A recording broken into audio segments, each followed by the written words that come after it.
Capítulo 20. Os hóspedes pagantes.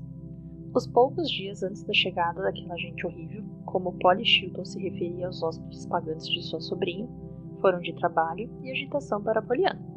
Mas foram dias felizes. De algum modo, a moça se mostrava a hora apreensiva ou desanimada, mas, sobretudo, feliz, não se deixando dominar pelos problemas que teria de enfrentar. Ela chamou Nancy e a irmã mais nova dela, Betty, para ajudá-la. Poliana arrumou a casa de aposento em aposento, de forma a torná-la mais confortável e agradável possível para os seus hóspedes. Polly pouco podia fazer. Em primeiro lugar, não se sentia bem, e em segundo, sua maneira de encarar as coisas não facilitava a colaboração. Falava sempre do orgulho dos Harrington e a mesma lamúria saía de seus lábios. Poliana, imaginar que nossa mansão ia chegar a isso. Não é nada demais, tia. São os Carroll que estão vindo para a nossa casa, tratou de consolá-la Poliana. Mas Polly não se deixava levar facilmente e Poliana tinha de assumir toda a responsabilidade na arrumação da casa. No dia da chegada, ela foi à estação com Timothy, agora dono dos cavalos dos Harrington, para esperar o trem da tarde. E só tinha no coração a confiança e uma alegre expectativa. Quando ouviu o apito da locomotiva, porém, foi tomada de verdadeiro pânico, dúvida e desalento. Compreendeu de súbito o que tinha de fazer, sozinha e quase sem ajuda. Lembrou-se da riqueza, da posição e do gosto refinado da Sra. Carroll. Lembrou-se de que Jamie já era um adulto, diferente do menino ao qual estava acostumado. Por um momento, seu único desejo foi fugir para qualquer lugar. Estou me sentindo mal, Timothy, disse. Vou dizer a eles para não irem. O quê? Exclamou Timothy estarrecido. Bastou olhar para o rosto de Timothy e Poliana com uma risadinha exclamou. Nada, tolice minha. Olhe, estão quase chegando. E correu para a plataforma novamente a Poliana de sempre. Reconheceu-os imediatamente. Mesmo se tivesse tido alguma dúvida, esta teria sido desfeita pelas muletas que o rapaz alto trazia, um moço de olhos castanhos. Por alguns instantes, trocaram abraços, e depois Poliana se viu na carruagem ao lado de Ruth Carroll, e tendo à frente Jamie e Sadie Dean. Então, pela primeira vez, pôde ver os amigos e notar a mudança que tinham sofrido nos últimos 6 anos. A respeito de Ruth, teve logo uma sensação de surpresa. Esquecera-se de que ela era bonita, que tinha os cílios compridos e os olhos expressivos. Pensou com inveja como aquele rosto devia ser igual aos padrões de beleza. Mas regozijou-se com a ausência de rugas, as antigas rugas resultantes da tristeza e da amargura. Depois, Poliana olhou para Jamie e se surpreendeu, com razão.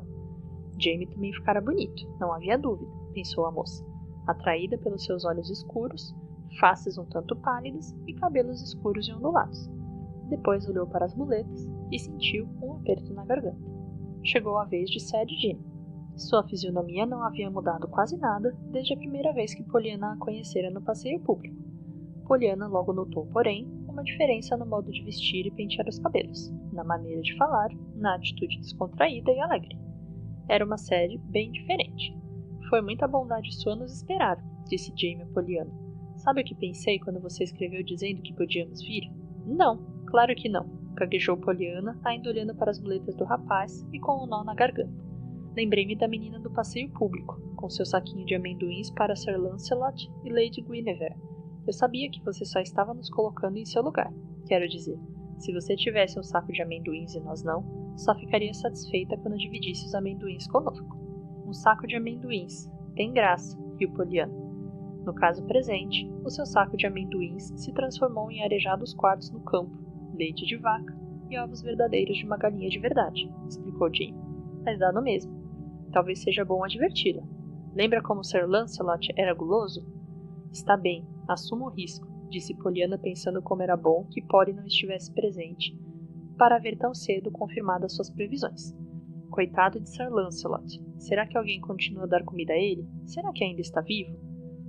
Está vivo e bem alimentado, interveio Ruth Carroll. Este engraçadinho aqui vai lá pelo menos uma vez por semana, levando amendoins e não sei mais o que. Quando falta cereal lá em casa, é porque seu Jamie levou tudo para dar aos pombos, madame. Isso mesmo, confirmou Jamie. Vou lhe contar. E Poliana ouviu com a mesma atenção e fascínio dos velhos tempos, a história de um casal de esquilos no parque ensolarado. Mais tarde, compreendeu o que dela Weatherby quisera dizer em sua carta. Assim que chegaram em casa, teve um choque. Viu Jamie apanhar as muletas e descer da carruagem com a ajuda dos outros. em alguns minutos, ele a fizera esquecer-se de que era inválido. Para alívio de Pollyanna, o primeiro e temido encontro entre tia Polly e o grupo dos Carroll foi melhor do que esperava. Os recém-chegados ficaram tão entusiasmados com a casa e tudo quanto havia dentro dela que foi impossível à proprietária manter a atitude de forçada resignação em sua presença.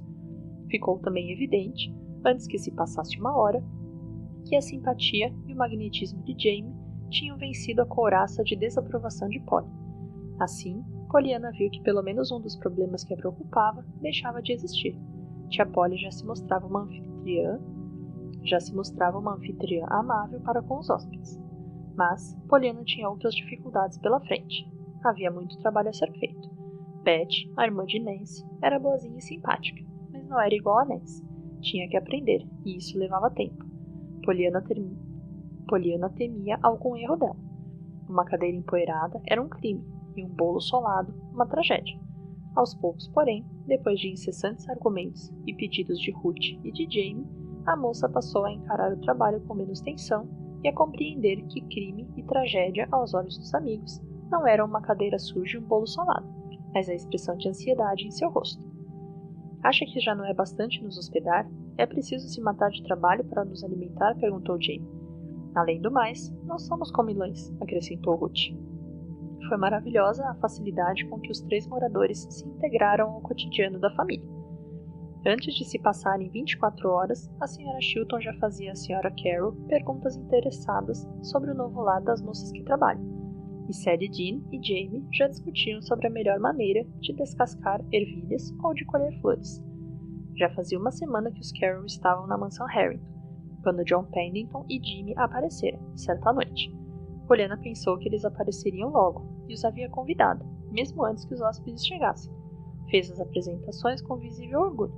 Vocês são meus bons amigos. Quero que se conheçam e se tornem bons amigos entre si. Não a surpreendeu o fato de John Pendleton ter ficado impressionado com a beleza e a simpatia da Sra. Carroll, mas a maneira como esta olhou para Jimmy deixou-a impressionada. Parecia que ela o estava reconhecendo.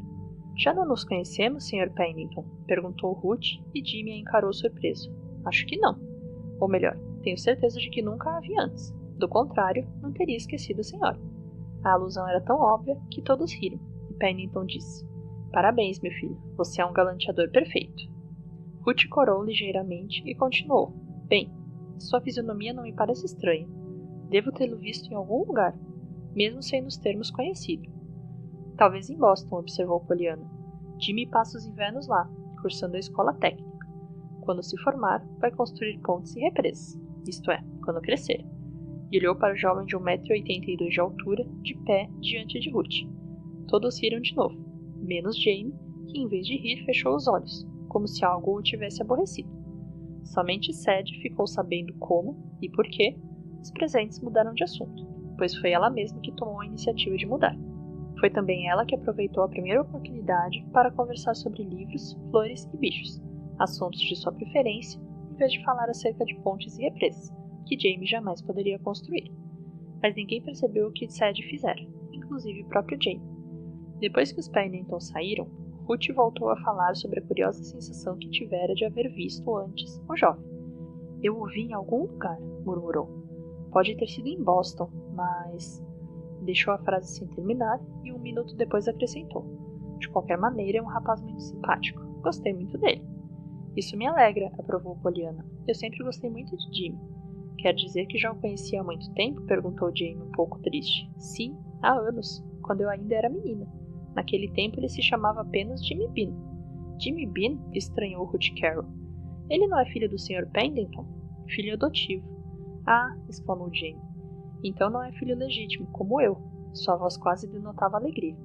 O Sr. Pendleton não tem filhos, explicou Pollyanna. Nunca se casou. Esteve para se casar uma vez, mas não deu certo. Pollyanna corou. Jamais esquecera que fora sua mãe que recusara a proposta de casamento de John Pendleton e se tornara, assim, responsável por seus longos e solitários anos de celibato. Ruth e Jamie, porém, ignorando o fato e notando as faces coradas de Pollyanna, chegaram à mesma conclusão. Será possível, pensaram, que John Pendleton tenha se apaixonado por Pollyanna, tão mais moça do que ele? Não traduziram o pensamento em palavras, de modo que não tiveram resposta, mas guardaram o pensamento em suas mentes para futura referência, caso se tornasse necessário.